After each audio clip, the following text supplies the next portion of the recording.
found that there were about 25,000 ballots that were not printed from the official Dominion PDF ballot. In other words, the printing process, appearance, is completely different than what you would get from a first-generation PDF printing. We had approximately 25,000 ballots that were not created from the PDF that is used for the election process.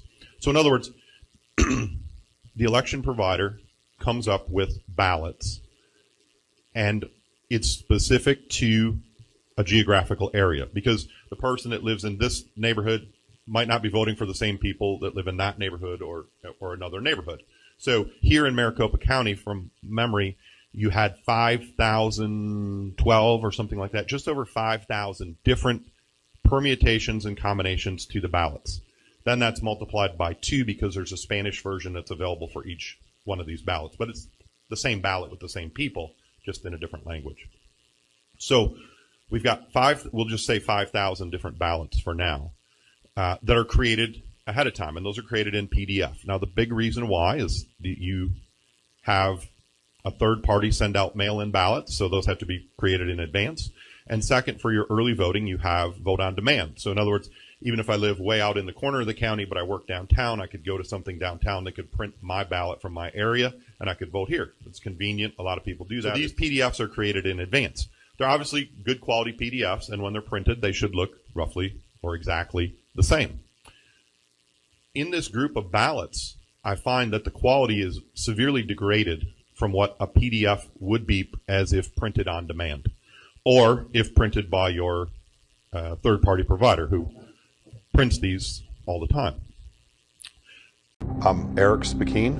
I'm a forensic chemist and a forensic document analyst. That means I deal with all aspects of question documents, when they were made, if they've been altered, changed, or added to, and how long ink has been on paper. I was asked if I had experience in election matters to look at primarily printing processes, machine copied marks, CPS code, which is a counterfeit protection system. And I said that I did, and I traveled to Arizona with 3 other people from my office that I had. Number one is that there were a series of ballots that I examined the photographs of, and Dominion, as the election subcontractor, produced ballots for each of the zones or districts that were involved, at least in the area that I looked at here in Maricopa County. And there were 5,000 approximately, a little over, different ballots. As you know, in a state there could be 2 different senator races, there could be 10 different House races, and all the permutations and combinations is what gives you the 5,000. So they create a final ballot for each one of these districts or zones or regions, so that when you go in and you give your name and it knows you're from this area, you would get this ballot to vote on all the issues that pertain to you, and only the issues that pertain to you. And I found that there were about 25,000 ballots that were not printed from the official Dominion PDF ballot. In other words, the printing process, appearance, is completely different than what you would get from a first-generation PDF printing. As you can imagine, the lines are perfect.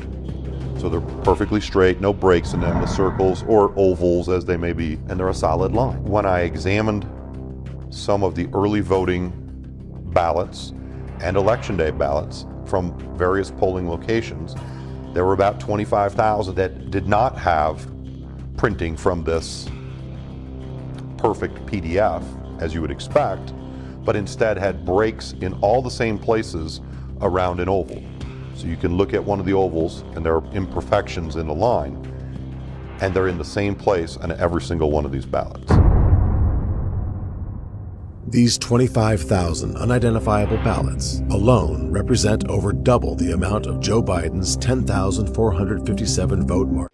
In July of 21, actually before that, we told them in June, we told them that we suspected, from what we're seeing, 25,000 plus counterfeit, inauthentic ballots. That was early on in the process.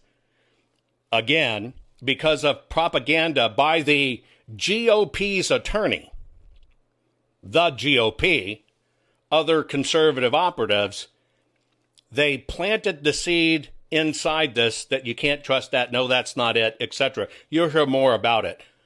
But every one of the people up there knew this in advance, even of this hearing today.